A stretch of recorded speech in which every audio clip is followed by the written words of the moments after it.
Bom dia, boa tarde, queridos irmãos. Aqui é Jorge Campos. O Evangelho, de acordo com Mateus, revela Jesus Cristo como o Messias, como o Senhor, como o vindouro Rei. Uma das mensagens principais de Jesus Cristo, como descrevidas em Mateus, vê-se que é acerca da sua chamada para chamar a nós, a sua chamada a nós, para nos arrependermos. Vejam comigo, se faz favor, em Mateus 4, versículo 17. Mateus 4, versículo 17. Diz assim: daí por adiante, passou Jesus a pregar e dizer: arrependei-vos, porque está próximo o reino dos céus. Aqui vê-se a chamada de Jesus Cristo a nos chamar ao arrependimento, a dizer a nós que o reino está próximo e por isso precisamos de nos arrepender. Isso é a mensagem principal, como descrita aqui no Evangelho de acordo com Mateus, e particularmente até ao meio do capítulo 16. Depois, ao meio do capítulo 16, na verdade, em Mateus 16, versículo 21, 16, versículo 21, diz assim, lendo então o versículo 20, diz assim: então advertiu os discípulos de que ninguém disserem ser ele o Cristo, e depois disse: desde esse tempo, versículo 21, começou Jesus Cristo a mostrar a seus discípulos que lhe era necessário seguir para Jerusalém e sofrer muitas coisas dos anciãos, dos principais sacerdotes e dos escribas, ser morto e ressuscitado no terceiro dia. Daí em diante, a mensagem dele tomou, digamos assim, uma direção um pouco diferente, em que começou a dizer que, a partir desse tempo, que ele tinha que sofrer, tinha que morrer e teria que ressuscitar no terceiro dia. Vê-se aqui a mensagem de Jesus Cristo a partir desta secção de Mateus. Em estudos prévios acerca dos ensinos de Jesus Cristo, que eu tenho feito, vimos, cobrindo os ensinos de Jesus Cristo usando o Evangelho de acordo com Mateus, vimos, por exemplo, o Sermão no Monte, que foi, digamos assim, o primeiro discurso que ele deu, entre capítulos 5 a 7. Depois vemos os milagres que provam que ele é o Messias, por exemplo, nos versículos 8 e 9 de Mateus.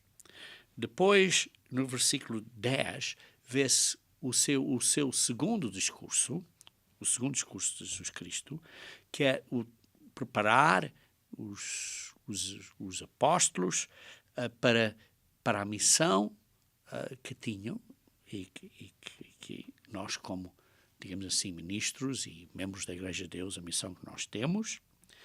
E depois vimos profecias que demonstravam que Jesus Cristo era o Messias nos capítulos 11 e 12. Mas hoje, queridos irmãos, vamos começar a cobrir as parábolas do reino, ou as parábolas que revelam os mistérios do reino, começando, ou que são descritas ou descrevidas no capítulo 13 de Mateus. Este é o seu terceiro discurso, e nesta secção de Mateus 13, Jesus Cristo dá, ou lê-se nesta secção, 7 parábolas. 7 parábolas. Então, perdão. Então vamos começar em Mateus 13, versículo 1. Mateus 13, versículo 1. Diz assim: naquele mesmo dia, saindo Jesus de casa, assentou-se à beira-mar. Naquele mesmo dia. Que dia é esse? Foi um dia cheio de atividade. Vejamos então. Esse mesmo dia foi o dia que começou em Mateus, capítulo 12, versículo 1, em que diz assim: estava ele nesse sábado, e como descrevemos no estudo anterior, nesta secção, expliquei que isto foi durante o último dia dos pães asmos, que era um sábado, e ele então começaram os discípulos, com fome, entraram a colher espigas e a comer. Por isso foi nesse dia, era um dia de sábado. Depois vê-se, nesse mesmo dia, no versículo 10, que diz assim: achava-se ali um homem que tinha uma das mãos ressequidas. E vê-se então a cura desse homem, nesse mesmo dia. E depois, um bocadinho mais adiante, nesse mesmo dia, no versículo 22 do capítulo 12 ainda, trouxeram-lhe a Jesus Cristo um endemoniado, cego e mudo. Então ele curou e expulsou o demónio e curou o mudo, e ele passou a falar e a ver. Vê-se então que foi um dia com muitas atividades. Um bocadinho mais adiante, no mesmo capítulo, versículo 38, diz assim: então, alguns escribas e fariseus replicaram: Mestre, queremos ver de tua parte algum sinal. Parece mentira que ele tinha acabado de fazer milagres. O milagre de um homem que tinha esta mão ressequida, como lemos aí no versículo 10 ao versículo 14. Viram o milagre deste homem que era cego e mudo e que era endemoniado e que foi curado. Viram isso, que eram sinais, e agora estão a dizer aqui no versículo 38. Queremos ver de tua parte algum sinal. Eram cegos ou quê? Não tinham visto estes milagres que ele tinha feito nesse mesmo dia? E por isso ele os criticou. Jesus Cristo os criticou. E disse assim: uma geração má e adúltera pede um sinal, mas não vou dar nenhum outro sinal senão o do profeta Jonas. E depois ele disse assim, que os ninivitas e a rainha do sul se levantarão no dia do juízo ao lado de vocês. São seres, pessoas que tinham vivido durante épocas diferentes, e diz que vão acusar estas mesmas pessoas que estão agora aqui com Cristo. Isto vai ser, por isso, o dia de juízo, o dia que nós chamamos da ressurreição depois do milénio. A primeira ressurreição é daqueles que estão em Cristo e vão reinar com Cristo por 1000 anos, como lemos em Apocalipse 20, versículo 4 e versículo 5, e depois diz: o resto não ressuscitaram até após os 1000 anos. Isso então seria uma segunda ressurreição, porque a outra era a primeira. E por isso esses na segunda ressurreição, que é o dia de juízo, vão apontar e dizer: nós, os ninivitas, arrependeram-se. A rainha do sul veio ver a sabedoria de Salomão. E aqui está um que é muito maior que Salomão. E esses reconheceram. Então, mas vocês que estão aqui a viver no tempo de Jesus Cristo não reconhecem isso. E por isso vão condenar. Diz assim, os ninivitas se levantarão, isto é, ressuscitarão. Assim como a rainha do sul se levantará, isto é, ressuscitará, no dia do juízo, com esta geração, e a vai condenar. Então Jesus Cristo condenou estas pessoas.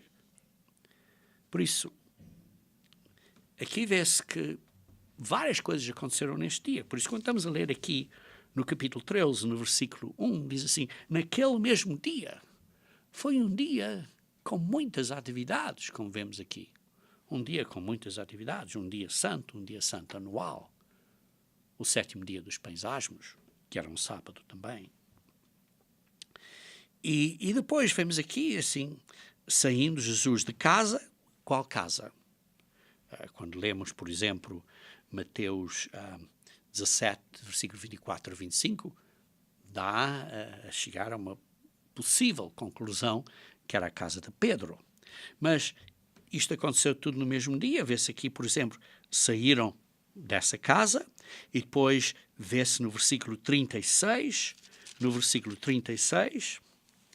diz assim: então, despedindo-se as multidões, foi Jesus para casa. Nesse mesmo dia.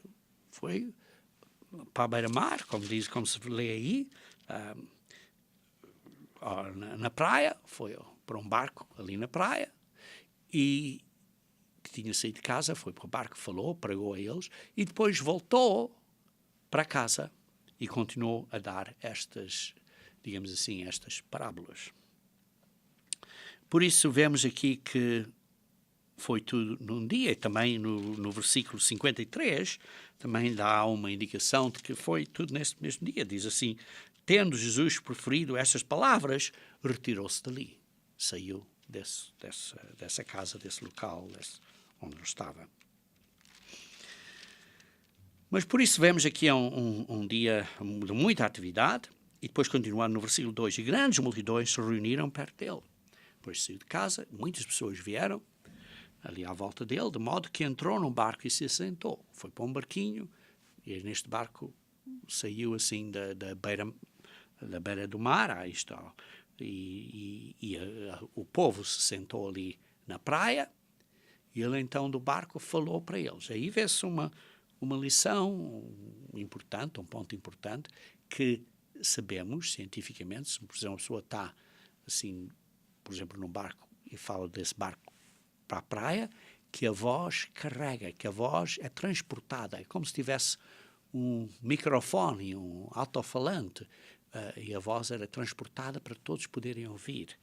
E está claro, Jesus Cristo sabia muito bem esse ponto científico, que a água carrega a voz muito facilmente, e por isso se ouvia em várias ouvia-se bem para as pessoas que estavam ali sentadas na praia.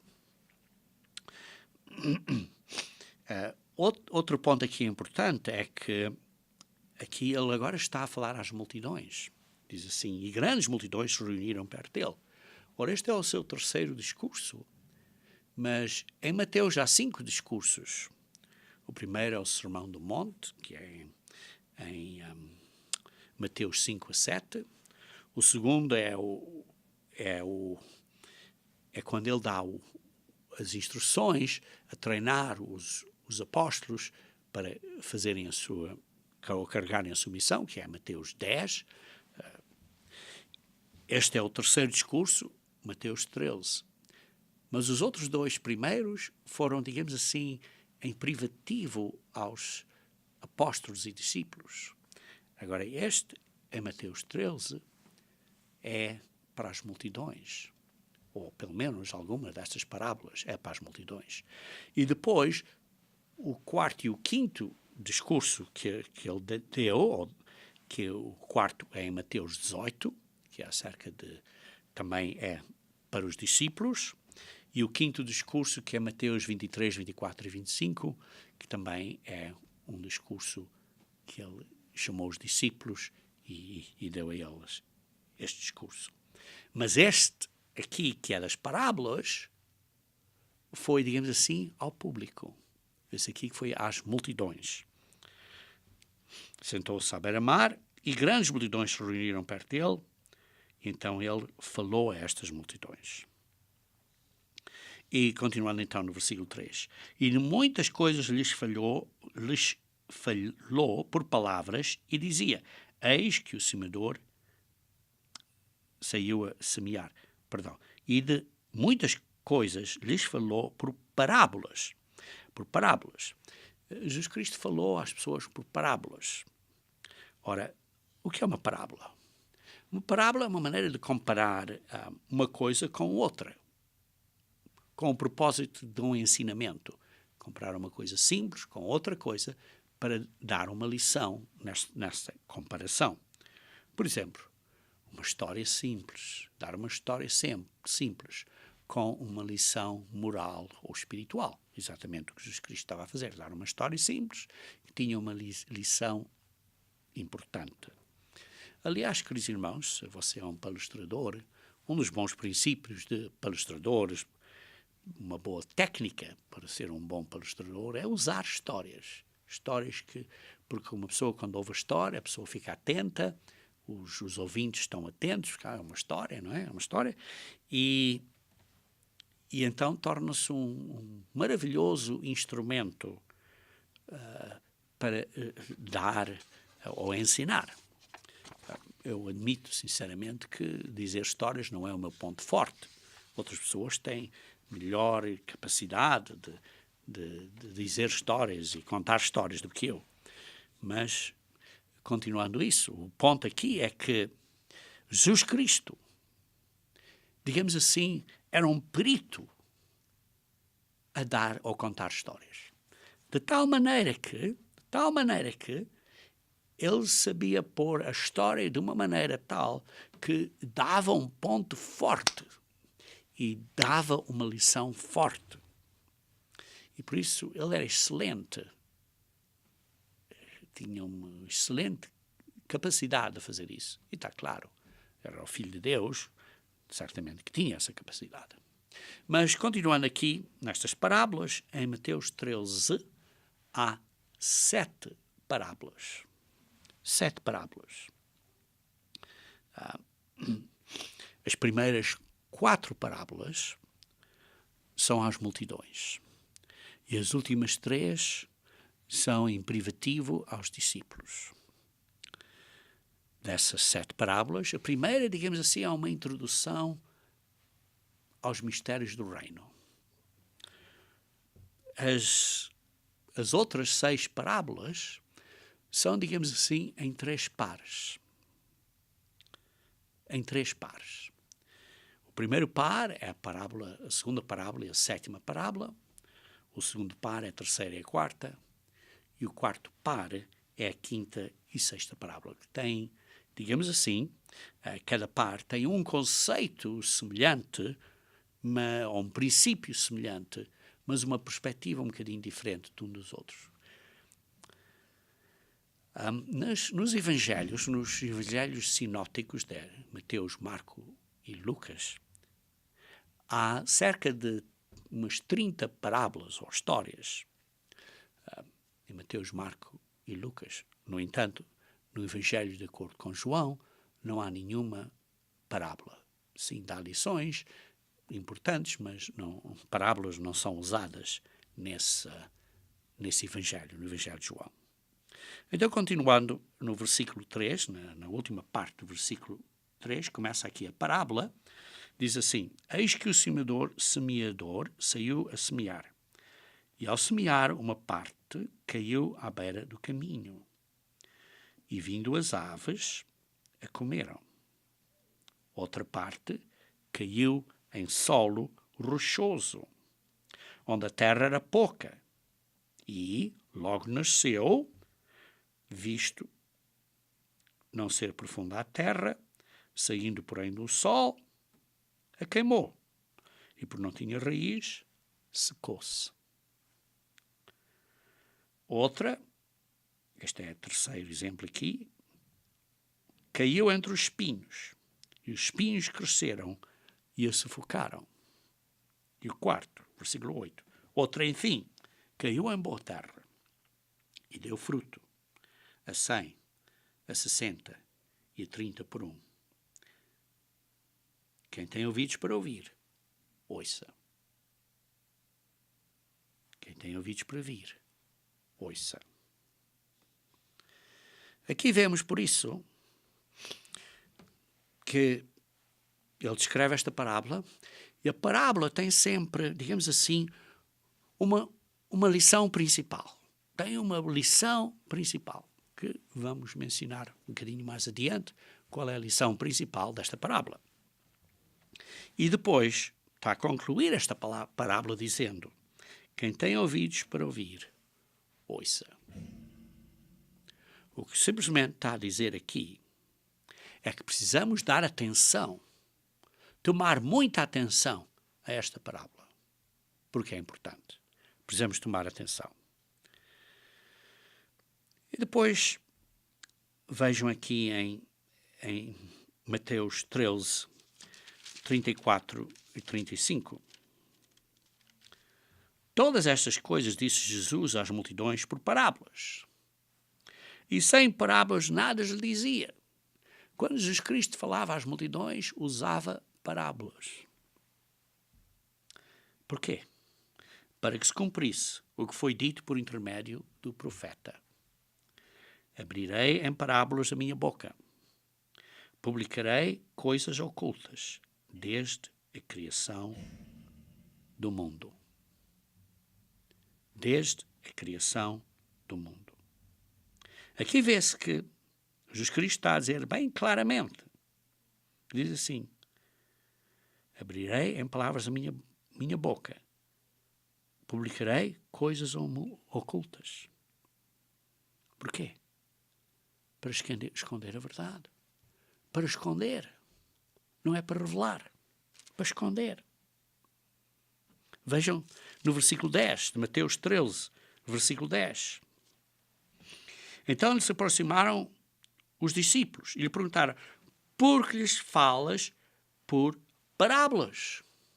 Por que estás a falar às multidões em parábolas? Porquê?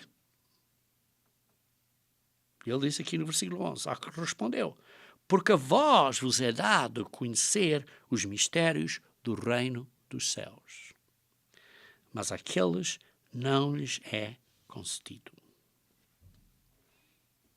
A vós é dado entender ou conhecer os mistérios do reino dos céus, do reino de Deus.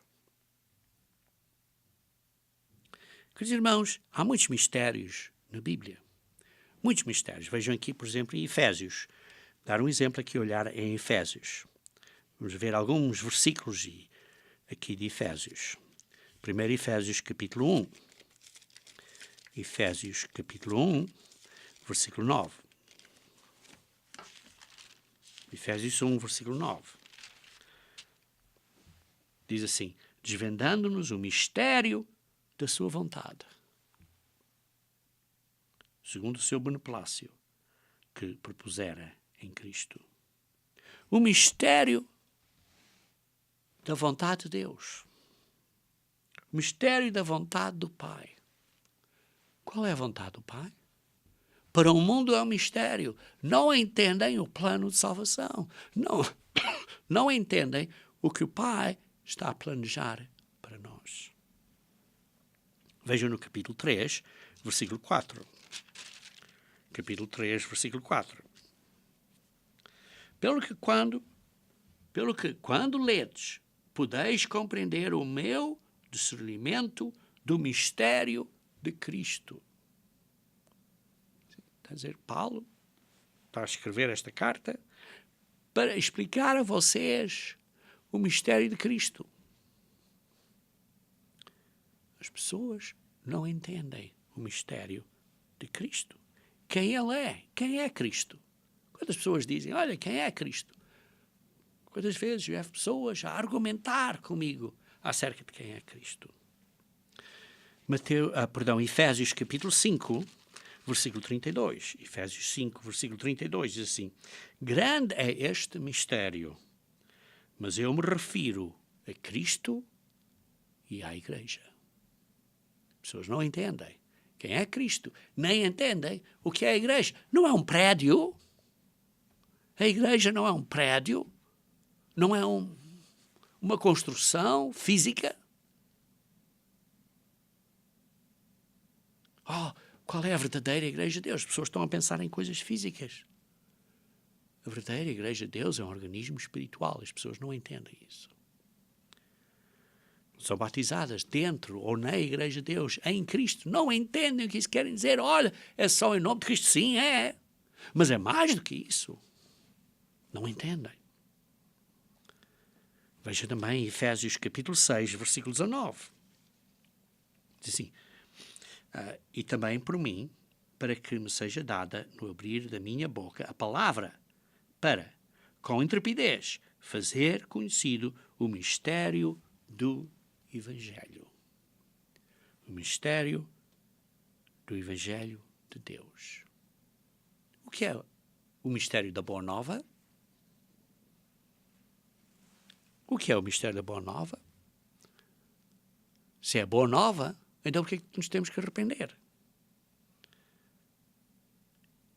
E isto foi dado aos discípulos fiéis de Jesus Cristo e não a outros.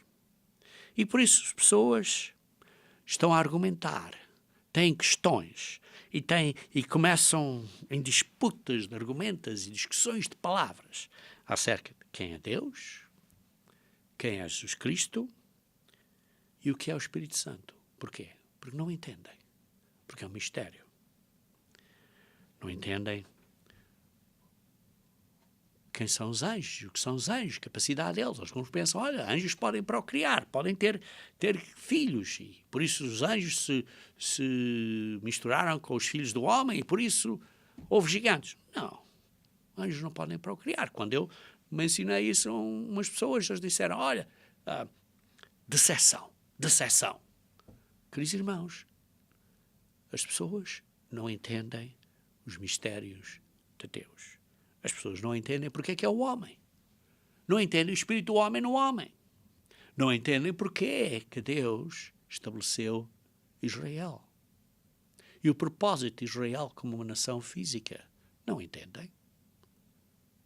Nem entendem o propósito que a nação de Israel vai ter no futuro, no reino de Deus. Quando o reino de Deus estiver a governar na terra, no reino milenial na terra.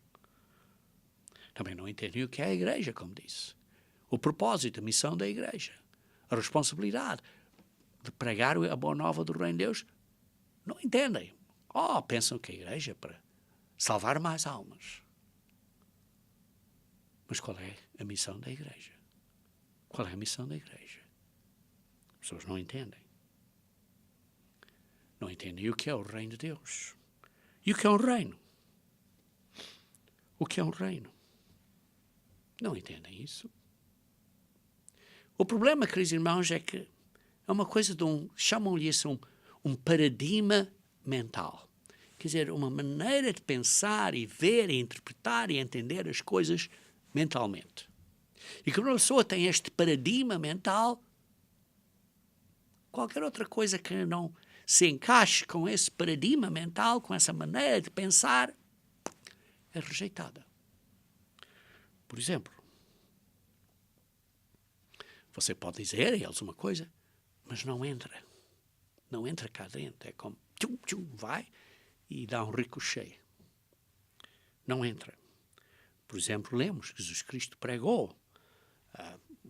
Lemos há um pouco antes, em Mateus 16, versículo 21, que daí em diante começou a pregar que tinha que sofrer, que tinha que ser morto e que seria ressuscitado ao terceiro dia. Ele disse isso tantas vezes. Mas quando chegou a hora dele morrer, não entenderam.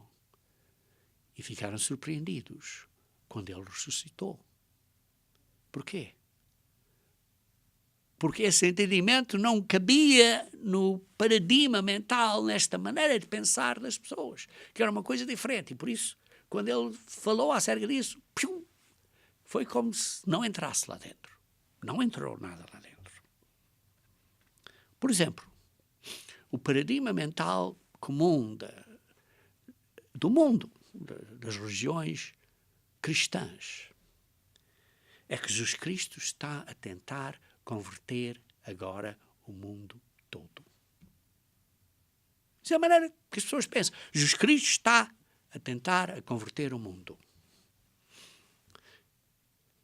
E por isso, muitos pastores dizem, a nossa responsabilidade é pregar o Evangelho para salvar almas. Para salvar mais almas. Porque não entendem que Jesus Cristo não estava a pregar para salvar o mundo todo nessa altura e nesta altura. Sim, Ele vai salvar o mundo todo quando for a altura correta. Mas não é nesta altura. Quando Ele vier como Rei dos Reis, Senhor dos Senhores, sim, Ele vem com a missão de salvar o mundo todo. Mas agora, esse tempo ainda não chegou. Esse tempo de restauração de tudo ainda não chegou. E por isso, quando dizemos a pessoas, por exemplo, você precisa ser chamado para entender, não entendem. E por isso, quando diz aqui Jesus Cristo que falou em parábolas para esconder, as pessoas não entendem isso. Porquê? Porque não se encaixa com este paradigma mental, esta maneira de pensar que as pessoas têm. Então, continuando em Mateus capítulo 13, versículo 11, diz assim: correspondeu, porque a vós outros é dado a conhecer os mistérios do reino dos céus. Os outros não entendem. Sim, falam em parábolas para não entenderem, mas mesmo quando as parábolas são um bocadinho mais claras, não entra cá dentro. Mas àqueles não lhes é isso concedido. Vocês, irmãos, na Igreja de Deus, a vós é dado este conhecimento, mas aos outros não têm este conhecimento. E isto é um ponto importante. E tem que ser dado este conhecimento. Tem que ser dado. Tem que lhe ser concedido.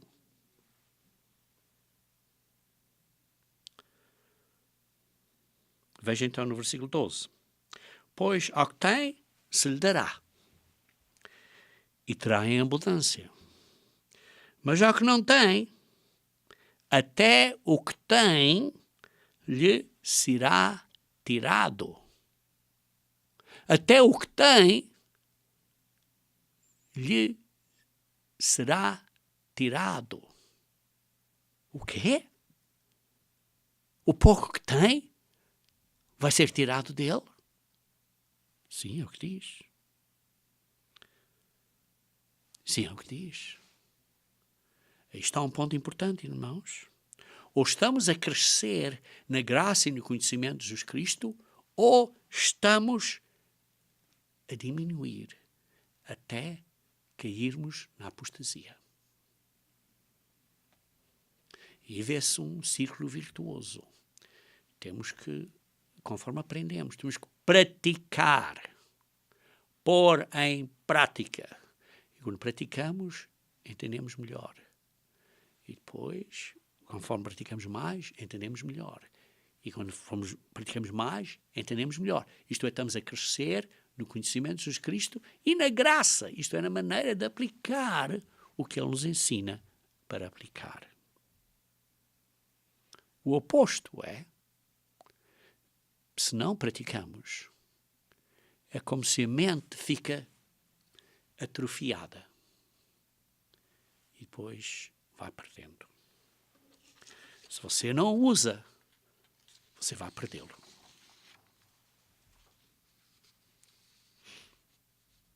Se você não usa, você vai perdê-lo. Às vezes vemos pessoas que estavam na igreja e depois, por exemplo, entram em contacto connosco e, por exemplo, dizem, olha, a sede da igreja está fechada no meio da semana. E depois perguntam, como é que a sede da igreja pode estar fechada no meio da semana? E depois dizemos a essas pessoas que tinham estado na igreja, mas que saíram e que agora o pensamento ficou, digamos assim, atrofiado. Dizemos a eles, sim, estava fechado. A sede estava fechada porque era o período da festa de tabernáculos. Tínhamos esquecido. Porquê? Quando as pessoas se desviam do caminho, perdem o conhecimento, andam para trás. Por isso é que diz aqui, diz assim, ao que tem, se lhe dará mais. Porquê? Porque está a praticar, e está a ganhar, está a crescer na graça e no conhecimento de Jesus Cristo. Ao que não tem, porque não está a praticar, o pouco que tem, vai perder. Ao pouco que tem, lhe será tirado, porque não está a praticar. Isto é tão importante, irmãos. É tão importante. Continuando então a ler. No versículo 13. Por isso, lhes falo por parábolas.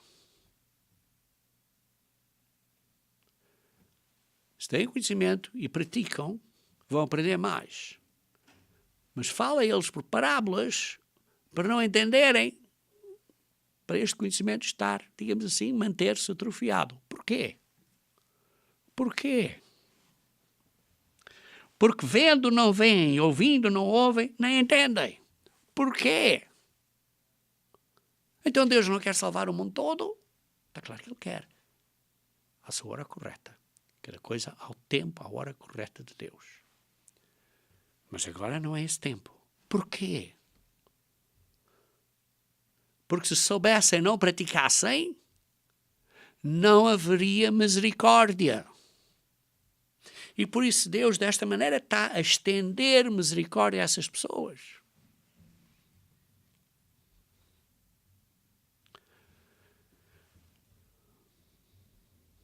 Deus está a estender misericórdia às pessoas. Continuar a ler então, no versículo 14 e 15. De sorte que nele se cumpre a profecia de Isaías. Ouvireis com os ouvidos, e de nenhum modo entendereis. Vereis com os olhos, e de nenhum modo percebereis. Porque o coração deste povo está endurecido, de mau grado, ouviram com os ouvidos e fecharam os olhos, para não suceder que vejam com os olhos, ouçam com os ouvidos. Entendam com o coração, se convertam e sejam por mim curados.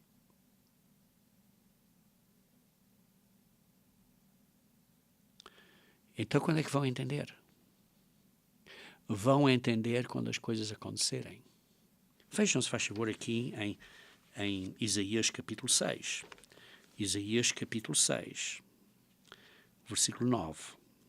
Isaías capítulo 6, versículo 9. Isaías capítulo 6, versículo 9.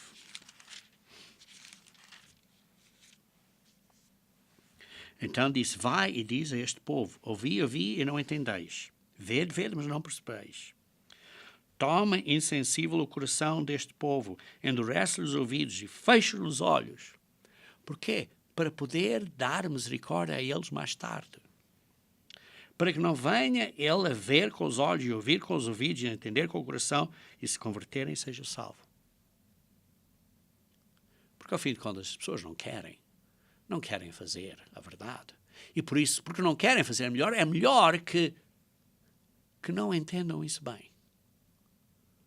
Para poderem ter misericórdia. Para o dia em que houver seres ressuscitados no reino milenial com Jesus Cristo a poderem ajudar a eles no caminho. Então disse eu, até quando? Até quando é que eles não entendem? Até quando?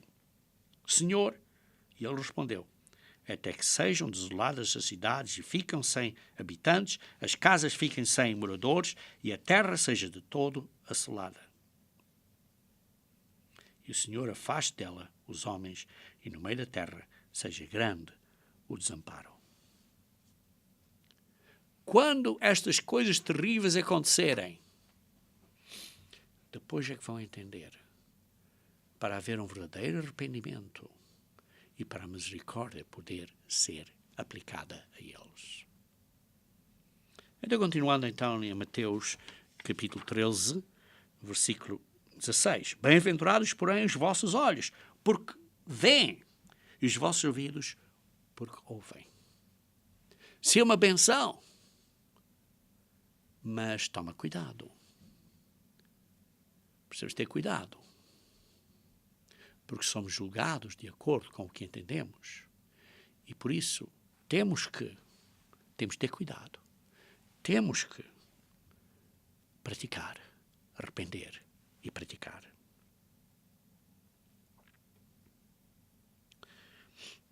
Versículo 17. Pois em verdade vos digo, pois em verdade. Sim, tomem atenção. Isto é verdade. Isto é de certeza absoluta. Pois em verdade, de certeza absoluta vos digo que muitos profetas e homens justos desejaram ver o que vocês estão a ver e não viram. E ouvir o que vocês estão a ouvir e não ouviram. Agora é a altura. Estou a revelar estes mistérios do reino, estes mistérios de Deus, os mistérios da vontade do Pai. Outras pessoas queriam ter ouvido e não ouviram. Isto é uma benção para vocês. Isto é uma benção. Versículo 18. Atendai vós. Por isso vocês tomem atenção. Tomem atenção à parábola do semeador. Tomem atenção a esta parábola. A parábola do semeador. A todos que ouvem a palavra do reino e não a compreendem, vem o maligno e arrebata o que lhes foi semeado no coração. Este é o que foi semeado à beira do caminho. Ouçam aqui, está a dizer, a parábola do semeador. Agora, aqui uns pontos importantes. Primeiro, o propósito desta parábola. O propósito desta parábola não é acerca do semeador.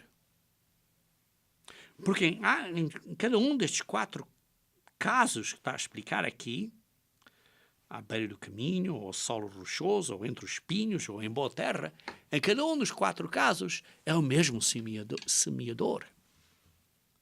Não é a parábola acerca da semente, porque em todos os casos, estes 4 casos, é a mesma semente.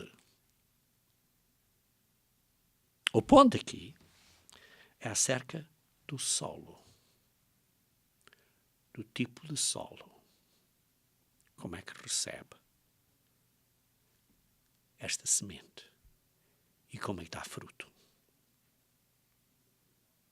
O solo é que dá a determinação quanto fruto ou como é que o fruto vai desenvolver. E por isso é que diz, tomem atenção a esta parábola. Atendai-vos, pois, à parábola. A todos que ouvem a palavra do reino. Qual é a palavra do reino?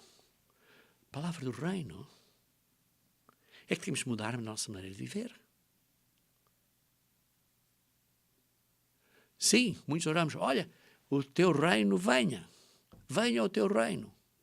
E geralmente pensamos, olha, vir o teu reino é Jesus Cristo vir, que é correto, estabelecer o reino de Deus na terra, correto. Mas, queridos irmãos, vir o reino reinar na sua vida e na minha vida é você e eu mudarmos a nossa maneira de viver. Para nós nos tornarmos mais como Jesus Cristo é. E o reino, para haver um reino, tem que haver 4 componentes principais. Primeiro, um rei. Mas não é só o rei, é uma família real, em que você e eu temos um destino para sermos parte dessa família real. Não é só o governante, mas é o governo, este rei.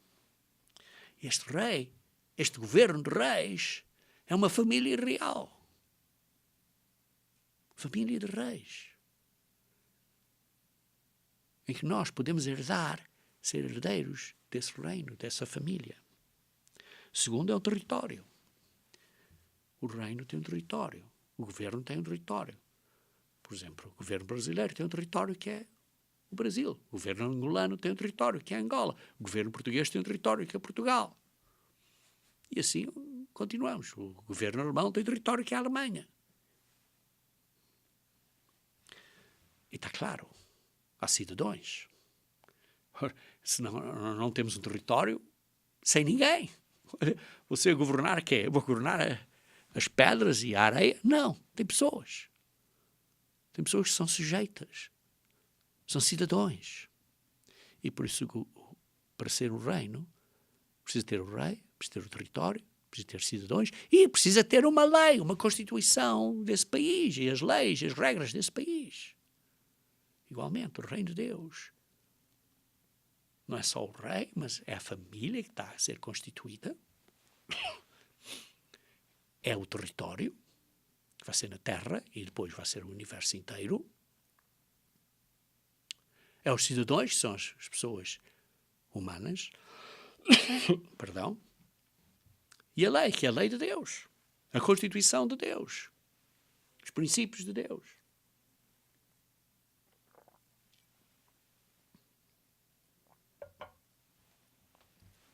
E depois diz assim: a todos que ouvem a palavra do reino.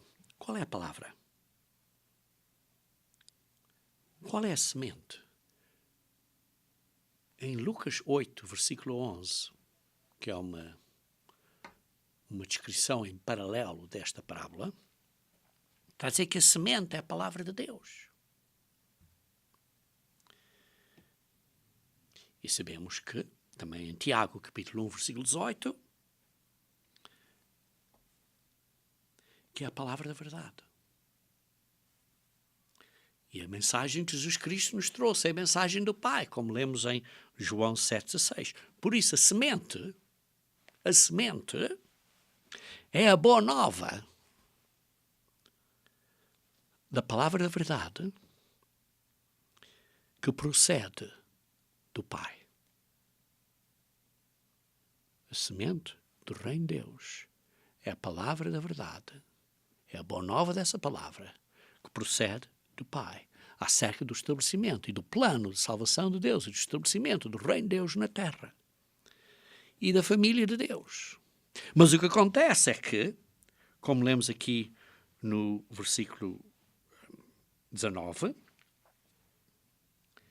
a todos que ouvem a palavra do reino e não a compreendem, vem o maligno, vem Satanás e arrebata o que lhes foi semeado no coração. Sim, uma pessoa pode estar a explicar, as pessoas dizem, estou a entender. E no momento a seguir diz, não pode ser. Não pode ser. Esse é o que foi semeado à beira do caminho. E vindo as aves, comeram a semente, como diz. Esse é aquele que é à beira do caminho. Depois, tem um segundo exemplo, que é aquele que cai em solo rochoso. E este, no versículo 20, é descrito no versículo 20 e 21. Diz assim: o que foi semeado em solo rochoso, esse é que ouve a palavra a palavra de Jesus Cristo, ouve a boa nova, ouve esta boa nova da palavra da verdade, que procede do Pai, esta mensagem que procede do Pai, este mistério do Pai acerca do reino de Deus, da família de Deus, do nosso destino, ouve a palavra e a recebe com alegria. Recebe com alegria. Isso é bom sinal, não é? Queridos irmãos, receber com alegria indica uma superficialidade. Pensem bem. Receber a palavra do Senhor simplesmente com alegria representa uma superficialidade. Porque quando recebemos a palavra do Senhor, que temos que nos arrepender, quer dizer que você não está mais a fazer o que você quer. Você tem que se arrepender. Como lê em Mateus capítulo 10, versículo 37 a 39, diz assim, vamos ler. Mateus 10, 37 a 39. Quem ama seu pai ou sua mãe mais do que a mim, não é digno de mim. Quem ama seu filho ou sua filha mais do que a mim, não é digno de mim. E quem não toma a sua cruz e vem após mim, não é digno de mim. Quem acha a sua vida, perdê-la-á. Quem todavia perde a vida, por minha causa, achá-la-á. Meus irmãos, receber isto, receber este conhecimento, é uma decisão importante. Porque você tem que pôr Deus à frente da sua família, à frente daqueles que ama, à frente da sua própria vida. E por isso não é uma decisão que você faz imediatamente e rapidamente. Você tem que contar a despesa, contar o custo, como diz em Lucas 19. Você tem que contar isso. E por isso, vejam comigo aqui Lucas. Vamos ver, Lucas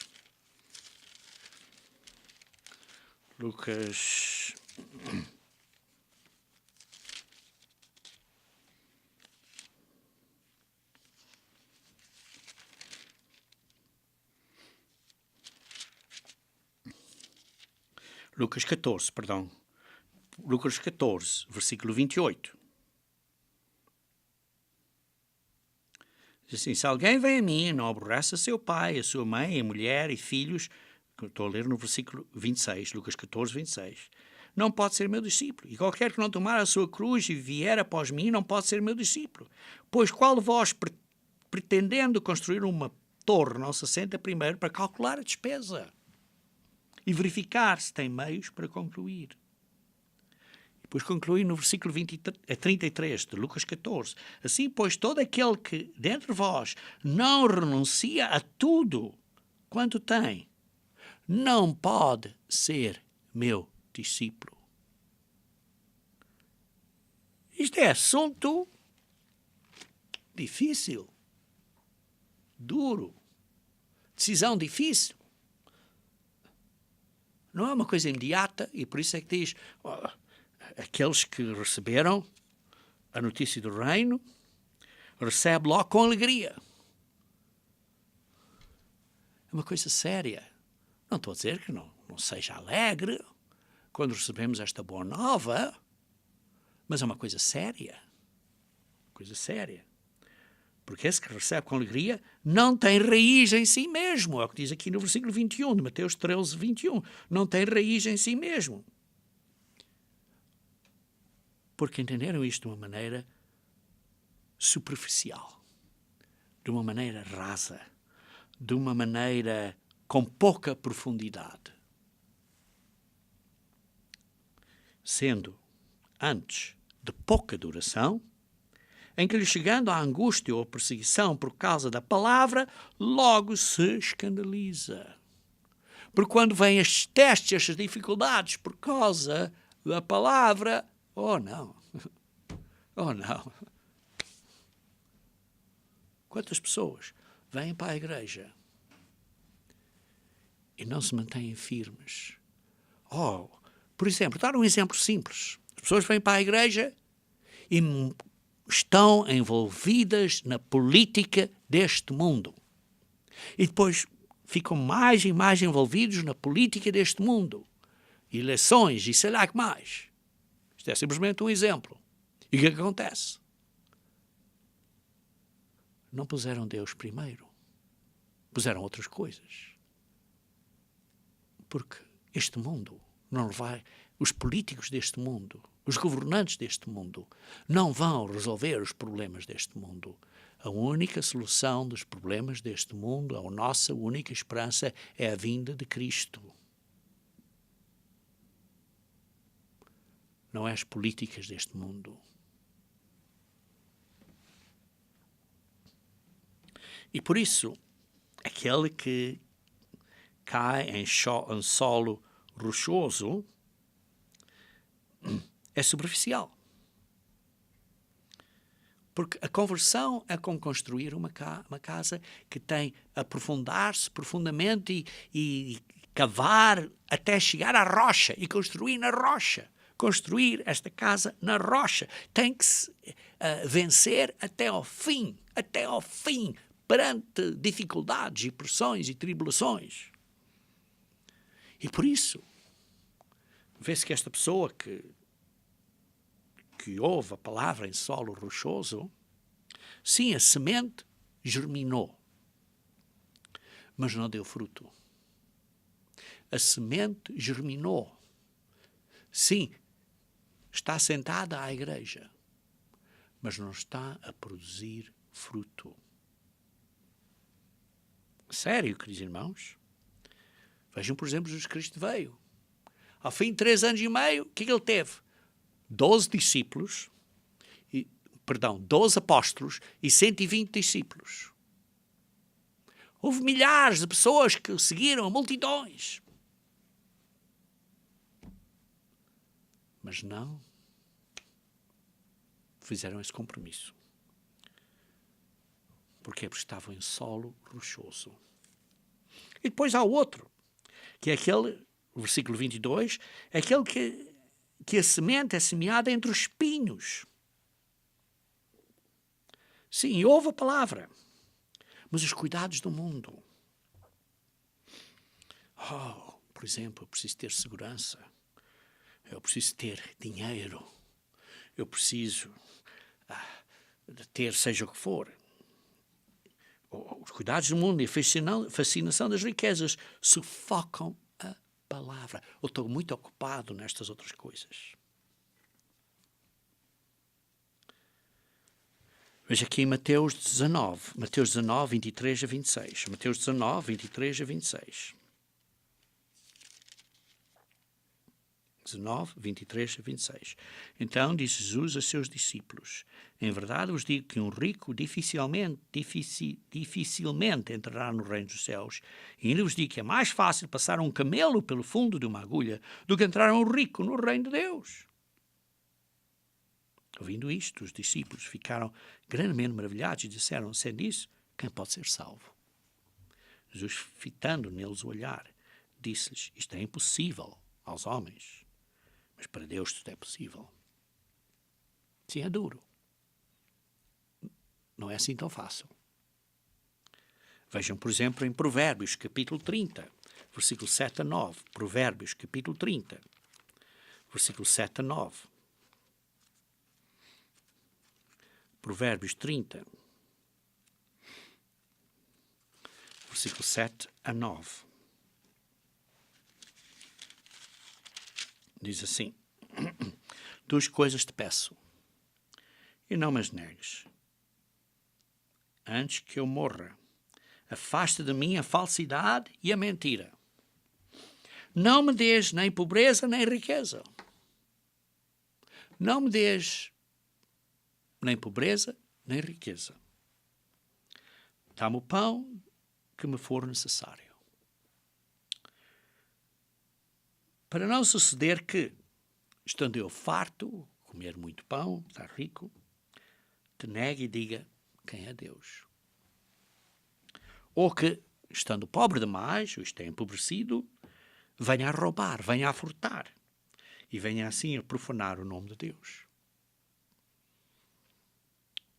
Queridos irmãos, aí vê-se. Está aqui em Mateus 13 a falar daqueles que estão em solo, neste solo, entre os espinhos. Que estas coisas do mundo, estes cuidados do mundo, esta fascinação das riquezas, sufocam a palavra. Queridos irmãos, até o Simão o mágico, pensou que dinheiro podia comprar o discipulado. Queridos irmãos, e depois, finalmente, tem o 4º ponto aqui, que é versículo 23. Mas o que foi semeado em boa terra é o que ouve a palavra e a compreende. Este frutifica e produz a 100, a 60 e a 30 por 1. Esse entende. Aquele que entende. Aquele que se arrepende. Aquele que muda a sua maneira de viver. Que compreende o custo disto. Pratica. Embora tem que vencer as fraquezas da carne, mas pratica. Esse produz frutos. E esse, conforme pratica, aprende mais e está neste que eu chamo o círculo virtuoso está a crescer. Mas mesmo em bom terreno, eu diz aqui, em boa terra, em bom terreno, a quantidade de fruto varia. Sim, porque um produz fruto 100 vezes mais. Outro produz fruto 60 vezes mais. E outro 30 vezes mais. Sim, produz fruto. Mas a quantidade de fruto varia. Porque, ao fim de contas, as pessoas, conforme crescem espiritualmente, vão crescer a quantidades diferentes, a proporções diferentes. E por isso depende na sua dedicação, no seu zelo, na sua motivação, na sua aplicação, para você ter um crescimento espiritual, para crescer na graça e no conhecimento de Jesus Cristo. Depende em como você se aplica. E por isso a lição desta parábola, e todas as parábolas têm uma lição principal. Qual é a lição principal? A lição é que muitos vão ouvir a boa nova do reino de Deus, mas não vão produzir fruto. Muitos vão ouvir, mas não vão produzir fruto.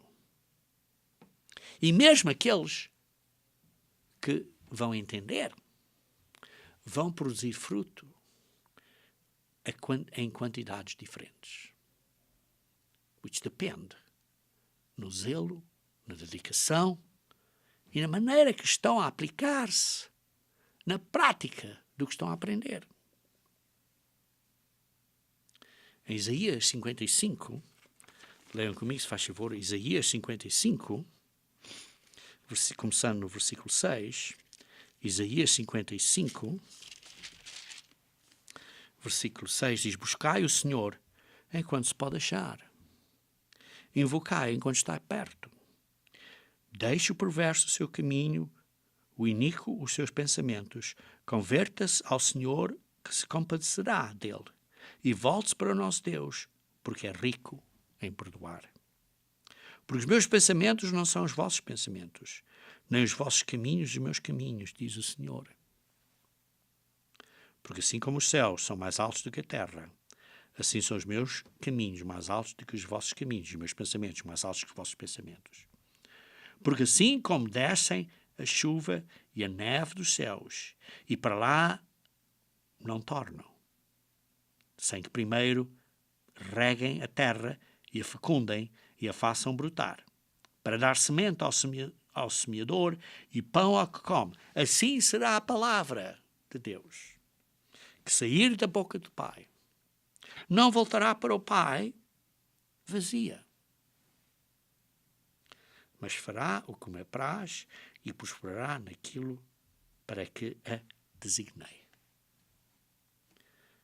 Queridos irmãos, a palavra de Deus vai dar fruto. Vai dar fruto na sua estação. Para alguns não é agora, é noutra estação. Mas vai dar fruto. E por isso temos que ouvir, tomar atenção, estar atentos à parábola do semeador. Precisamos estar zelosos, dedicados, estar focados em vencer até ao fim. Lembrem-se, irmãos, esta é a nossa estação. Esta é a nossa altura de vencermos.